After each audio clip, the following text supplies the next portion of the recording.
Okay, I am back from my trip to New York City. Feels weird to say that because I lived in New York City for 35 years. But we moved out almost 4 years ago, be 4 years this September. And just last week was the first time I took the train in. I had walked to the train from my house, took the train, had to relearn, how to get into New York City with this new train line. Was really shocked at the cleanliness of Penn Station.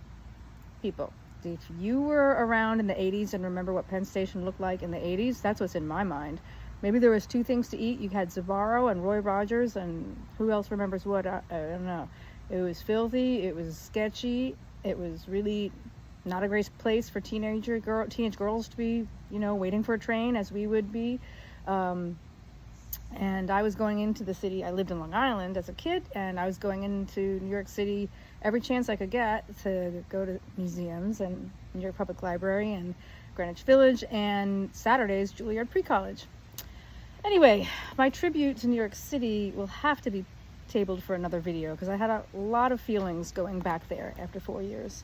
But two things you should do if you're watching this video and it's summer 2024, act now and get to these two exhibits. If you're watching this video, I'm assuming you're into sewing of some kind or fashion, since that's what my channel is.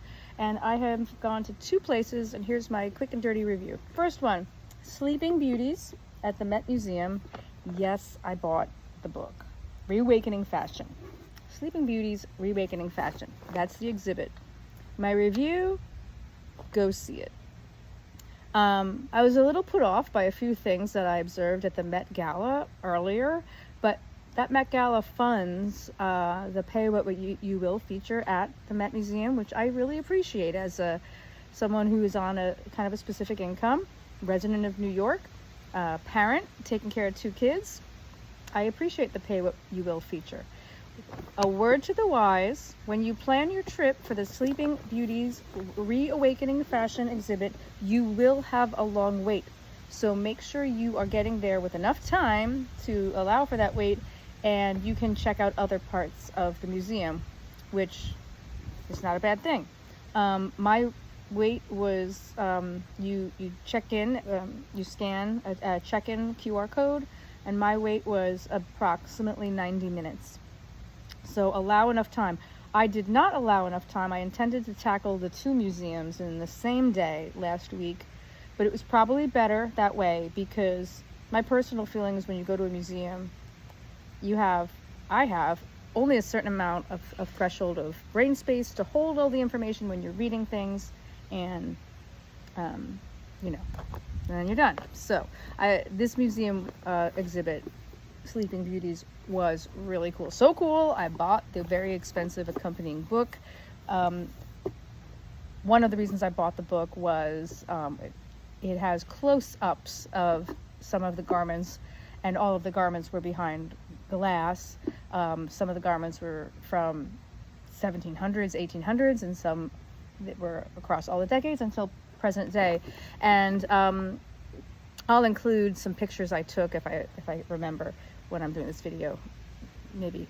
But it's worth it. It was so cool. And my immediate takeaway was fabric was higher quality. Back up until maybe not that long ago, really, 1950s, 1960s, you can really see, even from a distance, the quality of the fabric and the quality of the workmanship. And I'm going to put that to the side, that comment, for a different video as well. But it was so interesting. It was a multi-sensory kind of experience. It connected nature and the elements into fashion. And go see, running until early September. Go, go, go.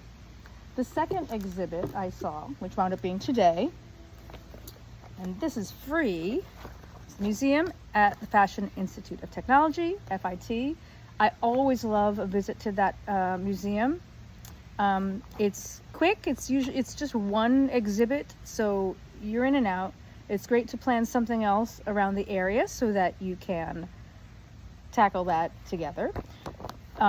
This was Statement Sleeves. This is only running until August 25th, so go get it. It was way more educational than I anticipated. I just went because I wanted something to do, and I always love FIT. But the little takeaway brochure I have, it has the little educational leaflet. This information was also on the wall. I actually have to say, I didn't quite appreciate how many kinds of sleeves there are, and their function, and their function as design elements. And as someone who has tattoos on their arms, and I prefer to keep sleeves on my tops for work, I teach in an elementary school, I had this great aha moment because I can really make my sleeves a design element. So I got a lot of inspiration from that. Fabulous. I also went to, I did go to the FIT bookstore, and I just wished I was a student there. I wish I could do things over again sometimes. And I got a pattern fitting book, and I did go to Mood. Would you believe, in the 13 years I've been sewing, I've never physically been into Mood. I've only ordered online. I can't believe I'm saying it, but I finally went in, and it was a magical experience, and I controlled myself, as evidenced by the size of the shopping bag. I was a little bit overwhelmed by how much fabric was there, so I did kind of have an intention of looking for a piece of fabric, but by the time I got into the general vicinity of where that fabric would be, I sort of lost my search mojo, and I also said to myself, I have too much fabric in my workshop. I really need to power through some of my fabric, and then I can treat myself. What I did get was, I was very practical. I got a super cool tool, expanding sewing gauge. This is what the back looks like.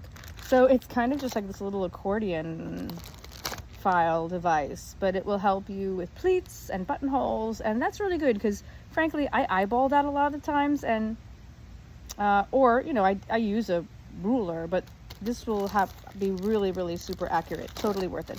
And then I got just a really cool trim it's just plain black trim for a waistband. I'm taking a skirt apart and I'm going to redo it. Note, if you've never been to Mood before, they only sell trims at 4 yards and up, because I was only needing 2 yards. So I bought 4 yards. I'll figure out something. Now here's the pièce de résistance. I've been crushing on this. I shouldn't have bought it. Well, who's to say? I got the Mood sewing planner. It's so beautiful. It's so beautiful, and I'm just flipping through the book. It's gonna have to be a whole review on its own. I treated myself to the sewing planner, and that's it. That's all I did. And that is my review. So in summary, if you are interested in fashion at all, go to FIT Statement Sleeves. Do it now before August 25th, and definitely get to the Met Museum and visit that exhibit, but be prepared to have a wait once you arrive. Stay creative.